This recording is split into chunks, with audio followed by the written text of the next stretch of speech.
Hello दोस्तों, स्वागत है आप सभी का आपके अपने एजुकेशनल चैनल एसएन गुरुकुल पर। दोस्तों, हम लोग पढ़ रहे हैं बिहार स्पेशल के अंतर्गत आधुनिक बिहार का इतिहास, जिसमें हम लोग पढ़ रहे हैं बिहार, बंगाल, उड़ीसा, झारखंड के अंतर्गत जो भी विद्रोह हुए अंग्रेजों के शोषण के उपरांत, अंग्रेजों के द्वारा जो है जब बिहार, बंगाल, उड़ीसा, झारखंड के क्षेत्रों पर जब आधिपत्य कायम कर लिया गया, तो यहाँ पे जो है यहाँ के मजदूरों के साथ, किसानों के साथ जो है, यहाँ के स्थानीय निवासियों के साथ, जनजातियों के साथ जो है उन लोगों ने शोषण करना आरंभ कर दिया, जमींदारों और यहाँ के राजाओं के साथ मिलकर के। जिसके बाद जो है प्रत्येक स्तर पर विद्रोह हुआ, जिसमें हम लोगों ने अब तक पढ़ा नोनिया विद्रोह के बारे में, जो आपका उत्तर पश्चिम के बिहार में हुआ, जहाँ तिरहुत और सारण प्रमंडल के क्षेत्रों में है ना, जो आपका कब हुआ था 1770 से 1800 के मध्य हुआ था। दूसरा हम लोगों ने विद्रोह पढ़ा तमाड़ विद्रोह, जो आपका हुआ था 1789 से 1794 के मध्य, और यह कहाँ हुआ था आपका छोटा नागपुर पठारी क्षेत्रों में, है ना। और उसके बाद जो हुआ तीसरा विद्रोह हम लोगों ने पढ़ा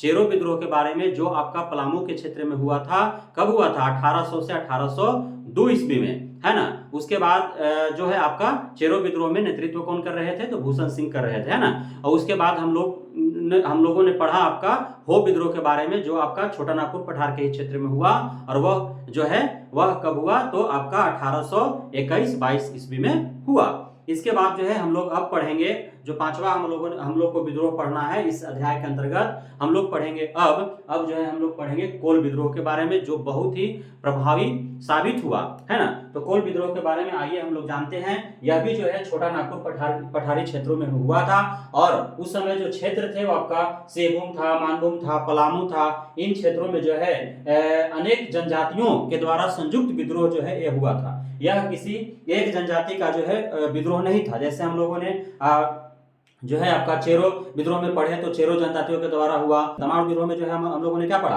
कि उरांव जनजातियों के द्वारा हुआ, है ना। उसी प्रकार जो है आपका चेरो जनजाति, हो जनजाति, है ना, ये अलग अलग जो है जनजातियों के द्वारा किया गया अलग अलग विद्रोह। लेकिन यह जो विद्रोह हुआ आपका कोल विद्रोह, यह जो है इसमें कई जनजातियां मिल करके और संयुक्त विद्रोह जो है अंग्रेजों के खिलाफ, और अंग्रेजों से जो वहां पे मिल करके जो जमींदार और राजा मिल करके जो है तलवा चाट रहे थे और इनका शोषण कर रहे थे, उनके विरोध हुआ, है ना। यह जो है मुख्य रूप से कारण क्या था, आखिर कोल विद्रोह का कारण क्या था, इसका कारण था भू राजस्व व्यवस्था। क्योंकि उस समय जो है बिहार, बंगाल, उड़ीसा सब एक ही क्षेत्र थे, और इस पर जो है पूरी तरह से आधिपत्य हो गया था अंग्रेजों का। और बंगाल में जो लगान नीति था, भू राजस्व नीति था, वह पूरे बिहार, बंगाल, उड़ीसा तीनों क्षेत्रों में लागू था, है ना। इससे जो राज व्यवस्था था, जो भू राजस्व व्यवस्था था, तो इसके कारण जो है जनजातीय क्षेत्रों में जो है, पहाड़ी क्षेत्रों में, छोटा नागपुर के पठारी क्षेत्रों में जो है काफी ज्यादा परेशानियों का सामना करना पड़ रहा था, है ना। क्योंकि एक ही तरह के राजस्व व्यवस्था जो है प्रत्येक क्षेत्रों के लागू नहीं किया जा सकता है, तो इसको लेकर के जो है वहां पे विद्रोह हुआ, है ना। चूंकि जनजाति वर्ग के लिए पहाड़ क्षेत्र में, पठारी क्षेत्र में जो लोग रह रहे हैं, हमारे भाई बंधु जो भी जनजाति वर्ग के लोग रह रहे हैं, उनके लिए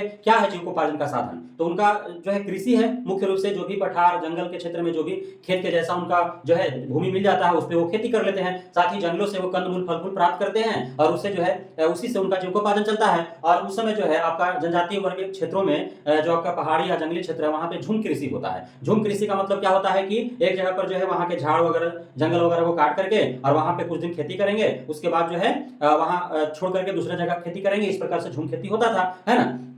तो झूम खेती कृषि के माध्यम से जो उनका जीविकोपार्जन चलता था, और पूरे जंगल पर, पूरे आपका पठारी क्षेत्रों पर जहां भी वो जनजाति वर्ग के लोग रहते थे, वहां के आसपास के क्षेत्रों पर वो अपना अधिकार समझते थे कि हमारा जो है जन्मसिद्ध अधिकार है ना, जो है जन्म जन्मांतर का अधिकार है, क्योंकि हमारे पूर्वजों के द्वारा जो है यह भूमि इस तरह से बनाया गया है। तो उसके बाद जो है जब वहां पे जमींदार आए, फिर आप राजा हुए, उसके बाद अंग्रेज आए, तो सब जो है उनसे टैक्स लेना शुरू कर दिए, भू-राजस्व लगान वसूल करना शुरू कर दिए। तो इन लोग तो शुरू में जो है देना प्रारंभ कर दिए कि चलो ठीक है, देते हैं, कुछ ही तो देना है। उसके बाद धीरे धीरे जो है शोषण आरंभ हो गया, है ना। अब इन लोगों को लगा कि भाई हमारे बाप दादा हमारा जो है इस तरह से जमीन को बनाए हैं, कृषि लायक हम लोगों को बनाए हैं, हम लोग शुरू से यहाँ पे जन्म से रह रहे हैं, और ये जो कहाँ न कहाँ से आकर के अंग्रेज लोग, है ना, बाहर से लोग आ गया, कुछ लोग जो है देखा कि जंगल में बड़ी कंदमूल, फल फूल होता है, जड़ी बूटी होता है ना। तो कृषि भूमि जो है इसी तरह से है, वहां पे खेती बाड़ी करवा लेंगे लोगों से। तो जब ये फायदा दिखा तो बाहर से भी लोग आने लगे। बाहर के से जो लोग आए उसको क्या कहा जाता था, दीकू कहा जाता था। बाहरी लोगों को क्या कहा जाता था, बाहरी लोग जो जनजातीय वर्ग के क्षेत्रों में जो गए, पहाड़ और जंगली क्षेत्रों में जो जाकर के बसे, उसको क्या कहा था, दीकू कहा जाता था। दीकू और वहां के जमींदार या राजा जो होते थे, वे लोग मिल करके वहां के जनजातीय वर्गों पर भी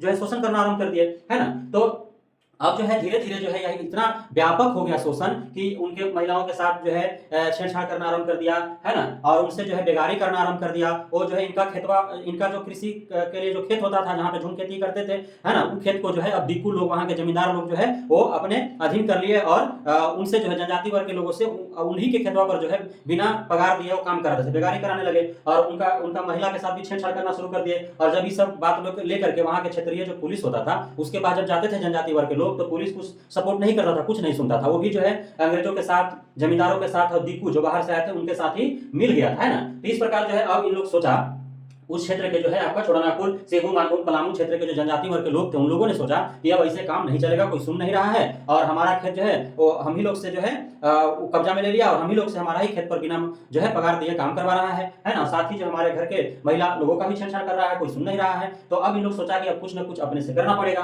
तो इन लोग जो है पूरा बदगांव, बदगांव एक जगह का नाम है ना, वहां पे जो है इन लोगों ने सभा बुलाया। मुख्य रूप से जो है उसमें मुंडा जनजाति के लोग जो है मुंडा जनजाति के लोगों ने जो है वहां के आसपास के जितने भी जनजाति वर्ग के लोग थे सभी को सभा में बुलाया। कहां सभा हुआ? बदगांव में हुआ, आपको ध्यान में रखना है ना। कोल विद्रोह के लिए जो सभा हुआ था वो कहां हुआ था? बदगांव में हुआ था। और किसके नेतृत्व में हुआ था? तो मुंडा जनजाति के नेतृत्व में हुआ था। उसके बाद सभा में सारे लोग आए, है ना। उसके बाद विद्रोह आरंभ हो गया, और विद्रोह आरंभ हुआ इस कदर की जितने लोग उपस्थित हुए वहां पे उन लोग सब मिल करके, और जो भी बाहर के लोग था, है ना, जो दीकू था, जमींदार था, जो राजा था या जो अंग्रेज था, उस सब पर उन लोग जो है आक्रमण कर दिया, है ना। अब खूब मारे पीटे, है ना। और जहां दीकू लोग रहते थे, दीकू लोग बाहर से आकर के अपना अलग बस्ती बना लिए थे, तो पूरा गांव के गांव जो है जला दिया, लूट लिया, है ना। पुलिस चौकी, है ना, एक समय जो था उनके पास जब जाते थे इन लोग अपना मजबूरी को लेकर के, वो पुलिस सुनता नहीं था, पुलिस चौकी पूरा बर्बाद कर दिया, है ना। सरकारी खजाना पूरा लूट लिया, जो भी अंग्रेज का सरकारी खजाना था वहां जमींदार और जो भी राजा का, उसको सब लूट लिया। इस तरह से पूरा जो है इन लोग जो मुंडा जनजाति के लोग थे या और भी जो क्षेत्र के सिबू, मानू, पलामू क्षेत्र के जनजाति वर्ग के लोग थे, उन लोग सब मिल करके और पूरा बाहरी लोगों को तंग किया, पूरा हम लोग को लूटा, है ना, मारा पीटा, है ना, सब चीज नष्ट कर दिया, बर्बाद कर दिया, जला दिया सब, है ना। जो भी दीकू के जो बस्ती था उसको जला दिया। और इस प्रकार से इतना तंग किया, इतना तंग किया, है ना। इन लोग, कौन लोग इसमें शामिल थे मुख्य रूप से? आपको प्रश्न आएगा कि जो कोल विद्रोह हुआ 1831-32 में, उसका नेतृत्व कौन कर रहे थे? तो मुख्य रूप से उसका नेतृत्व जो है बुद्धू भगत कर रहे थे, सिंह राय कर रहे थे, सूर्य मुंडा कर रहे थे, बिंद राय कर रहे थे। तो आपका प्रश्न आएगा कि सूर्य मुंडा जो है किस जनजातीय विद्रोह से जुड़े हुए थे? तो आपका कोल विद्रोह से। बिंद राय किससे जुड़े हुए थे? तो कोल विद्रोह से। सिंह राय किससे? सिंह राय, बिंद राय, दोनों आपका कोल विद्रोह। और बुद्धू भगत और सूर्य मुंडा, बुद्धू भगत के बारे में जो है बराबर आता है ना। तो बुद्धू भगत और सूर्य मुंडा, सिंह राय, बिंद राय, ये सब जो है वो कोल विद्रोह से जुड़े हुए थे, इन लोग जो है नेतृत्व कर रहे थे। उसके बाद जो है अब जो है देखा अंग्रेज लोग, जो देखे कि अब तो जो है बहुत व्यापक स्तर जो है जनजातियों का विद्रोह हो गया है, और इतना जो है जान माल की क्षति हो रहा है ना। तो अब जो है अंग्रेजी सेना का नेतृत्व जो है करने के लिए कौन आया? आपका कैप्टन विलिंगसन। अंग्रेजों ने कैप्टन विलिंगसन को वहां पे जो है नियुक्त किया, और वह उसको सेनापति बना करके, और आपका छोटानागपुर के क्षेत्र में सेबू, मानगो, पलामू जो है उस क्षेत्र में जहां कोल विद्रोह हो रहा था, है ना, मुंडा जनजाति और अन्य जनजातियों के द्वारा, वहां पे जो है अंग्रेजी सेना को भेजा गया। और सेनापति किसे भेजा गया? आपका कैप्टन विलिंगसन को जो है बना करके भेजा गया। उसके नेतृत्व में, उसका सेनापतित्व में जो है सेना, अंग्रेजी सेना वहां गए, सेना जाकर के और रामगढ़ जो है वो पूरा एकत्रित हो गए। और उसके बाद जो है एक तरफ से जनजाति और दूसरी तरफ से जो है अंग्रेजी सेना, दोनों भिड़ गए, है ना। काफी जान माल की क्षति हुआ, है ना। काफी दिनों तक है ये विद्रोह चला, लड़ते रहे, एक तरफ से अंग्रेजी सेना, दूसरी तरफ से जो है आपका जनजाति वर्ग, काफी दिनों तक लड़े, बहुत ज्यादा जान माल की क्षति हुआ दोनों तरफ से। जनजातीय वर्ग के लोग भी बहुत सारे मारे गए, है ना, अंग्रेजी सेना भी बहुत सारे मारे गए। तब जाकर के लास्ट में जो है विद्रोह किसी तरह से दबाया गया, है ना। लेकिन इसका जो है परिणाम बहुत जो है, या जो है कोल विद्रोह जो है इसका परिणाम बहुत असरदार हुआ, है ना। क्या हुआ कि इसके बाद जो है अंग्रेजों को लगा कि अब जो है विद्रोह जो है हर जगह होने लगा था, क्योंकि यह जो है 5वां विद्रोह था, नुनिया विद्रोह हुआ, है ना। उसके बाद तमाड़ विद्रोह हुआ, चेरो विद्रोह हुआ, वो विद्रोह हुआ, इसके बाद कोल विद्रोह हुआ। तो अब जो अंग्रेजों को लगा कि अब जो है कुछ न कुछ हमें सुधार करना पड़ेगा। तो कोल विद्रोह के बाद कोल विद्रोह को दबाव भले दिया गया, है ना, लेकिन यह बहुत प्रभावकारी हुआ, है ना। उसके बाद जो है क्या किया गया कि जो बंगाल में जो चल रहा था भू राजस्व जो प्रणाली था, उसको जो है यहाँ पे बदल दिया गया, है ना। बंगाल के जो भी शासन प्रशासन प्रणाली था उसको बदल दिया गया, जनजातीय क्षेत्रों में अलग तरह से जो है वहां पे विधि व्यवस्था बनाया गया, है ना। उसके बाद जो है आपका जो रामगढ़ वाला क्षेत्र था, है ना, रामगढ़ जिला को विभाजित कर दिया गया, अलग अलग क्षेत्रों में विभाजित कर दिया गया। उसमें रेगुलेशन 13 नामक एक एक्ट बनाया गया। रेगुलेशन 13 नामक एक्ट के तहत रामगढ़ जिला को 3 भागों में बांटा गया, है ना, जंगल महाल, ट्रिब्यूटरी महाल और नन रेगुलेशन प्रांत। इस प्रकार जो है 3 भागों में बांट करके वहां पे जो है अंग्रेजों के द्वारा शासन प्रशासन चलाया जाने लगा, है ना। और उस क्षेत्र के जो है पहला गवर्नर कौन बना, तो विलिंगसन जो सेनापति के रूप में जो है आपका कोल विद्रोह को दबाने के लिए आया था। तो यह जो है आपका बिहार, बंगाल, उड़ीसा या झारखंड के इतिहास में जो है यह विद्रोह बहुत ही जो है प्रभावकारी सिद्ध हुआ और बहुत यह जो है महत्वपूर्ण है। इसके बारे में जो है आपको ध्यान में रखना है कि कोल विद्रोह जो है वह छोटा नागपुर के क्षेत्र में हुआ था, सिंघू, मानू, पलामू के क्षेत्रों में 1831 से 32 ईस्वी में हुआ था। यह जो है भू राजस्व व्यवस्था के खिलाफ हुआ था, है ना।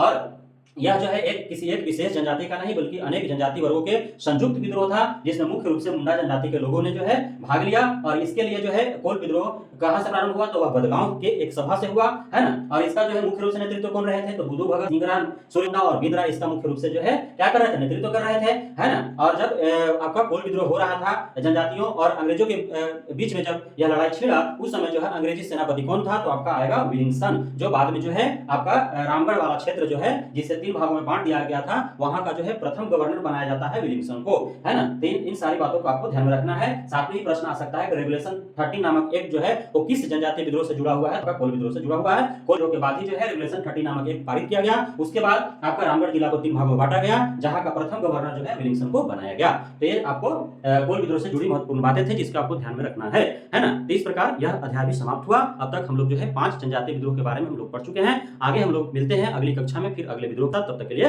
धन्यवाद।